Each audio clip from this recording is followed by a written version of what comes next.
We are changing the channel just a little bit. Instead of just technology, it's going to be bikes. Another passion of mine is motorbikes and cameras, okay?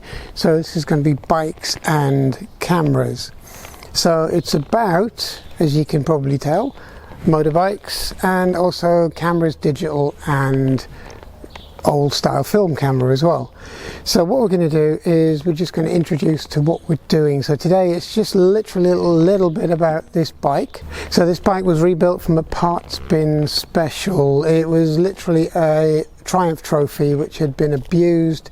So what we're going to do is just go over what's been done to this bike. It's basically a 1200 street bike. As you can see, it's got a little bit of a different paint job, and it's also very different to a standard Triumph Trophy Tourer. There's no big screen, there's a cafe racer style fairing, there's a slightly different seat. We've left the rack because it becomes useful to rest bags on and stuff, and we've got bar end mirrors, and the engine and the carburetors have been rebuilt and basically made to run properly after its years of idleness. Okay, so I'm just going to quickly walk you around the bike. Starting from the front of the bike, you can see it's just the cafe racer style fairing as we mentioned. And as I go around the bike, you can also see it's got very different clocks.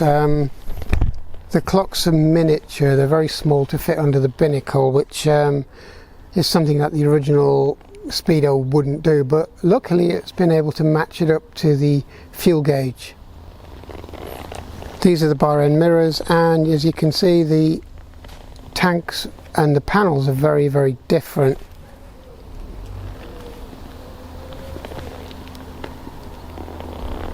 Then onto the seat. The seat's very different. It's kind of a sculptured version of the original 1200 seat. But the rest of the bike is pretty much 1200 trophy with the same or similar exhaust system. Different paint scheme. It's still an oil and air cooled unit, as you can see down the bottom. And the brakes have been upgraded slightly to wavies, but not so sure about them, but I'm sure that I'll get used to them in time. And so this is your basic Triumph street bike, a 1200cc street bike, which to be honest there aren't that many around. So as you can see, it's quite a big lump of a bike. It's actually very comfortable to ride. It's very comfortable to sit on. It's very comfortable to kind of do a little bit of distance on it, although I've only done a couple of 100 miles since it was rebuilt. But it's very different to my Honda adventure style bike, and also my previous bikes such as ZZRs and Pan-Europeans. But I can see why it would have made a very good long distance bike. But the only thing is, I think this is always more of a street bike, simply because the suspension setup not as soft as you would think for touring. And by that I mean it's just very hard, and because I've taken probably 30 to 30 kilos out of the bike anyway, with the fairings and all the plastics gone, the suspension seems to come into its own, which is really nice. And I've never been a fan of street bikes, but this one I really like, and it does get a lot of attention. Well, I've never particularly liked retro style bikes. It's always been fairly modern stuff, but I'm kind of warming to this kind of bike now, and since I've put this together, I think this might be a keeper. So I'm just going to sit on the bike and give you an idea of what it looks like with your on. And see, there's not much of a stretch on the arms. The pegs are very comfortable, and it's nice to ride. You're not down on the tank, you're not stretching your arms out. It's a kind of a nice cruising style bike. And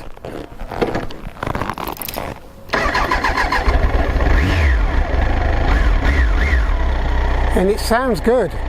It's not overly loud, and it's got a nice sound to the bike itself. So 4-cylinder bikes are something I've really liked, but as I said, never been a massive fan of this style of bike until until now. Yeah, I'm going to show you a little bit I did earlier, simply because it was very windy when I filmed this original footage, so I've had to redo it. And you'll have to forgive the audio quality because it's slightly down because the wind really did wash out the mic. But it's all about cameras and photography and bikes, so I'm just going to let that little section explain all about it, and then we're going to just go into what the camera I chose can do as we kind of ride around the area a little bit. So I hope you enjoy it. So what else am I going to be doing today apart from having a bit of a ride around on my bike? It's literally this. Okay, I'm going to come closer to the camera here. We have a camera which I've had since around about 1987, I think. No, yeah. And basically it's my little Konica FS1. It's been my go-to camera for a long time, and it's an old-fashioned film camera, and I've just recently acquired a brand spanking new one, which I'll show you in a little while, which was new old stock, never been opened, still in its box. So today I'm going to go around taking some shots of not just the bike, but also shots of general street photography on my little FS1, which is my all-time favourite camera. I've got loads of digital cameras, and this is the one that's kind of stuck with me. It's a bit like maybe this is going to be my long-term motorcycle, other than my usual everyday Hondas. So yeah, it'd be nice to basically see what this film camera can do. So we're going to do some shots, some film camera work, and we're just going to go from there.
So the first one's obviously a picture of the bike, and it's just in the wooded area where we took the video, and it looks quite good in monochrome, and it certainly shows off the style of the bike very well.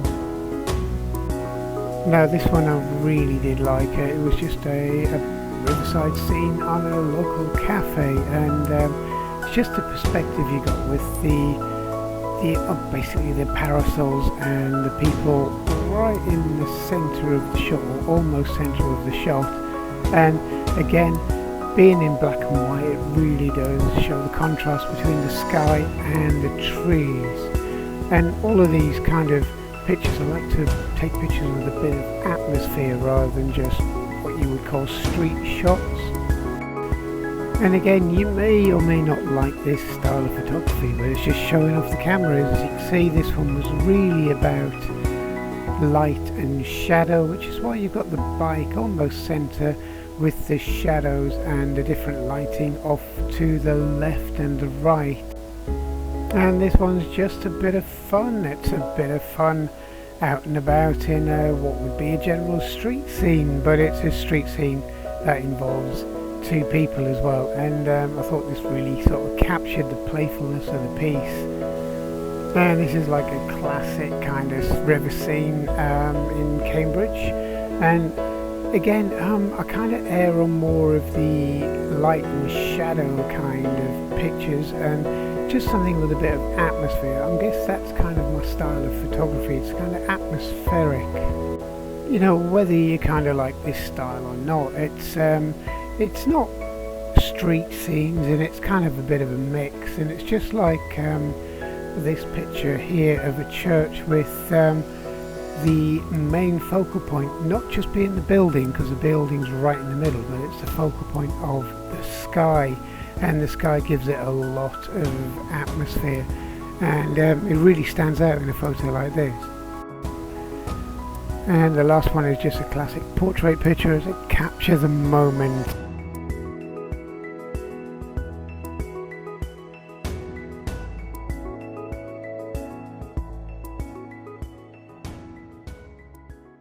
So, thanks for following me on this journey. This is the first video of the kind. I'm going to do more and more on bikes and cameras and photography.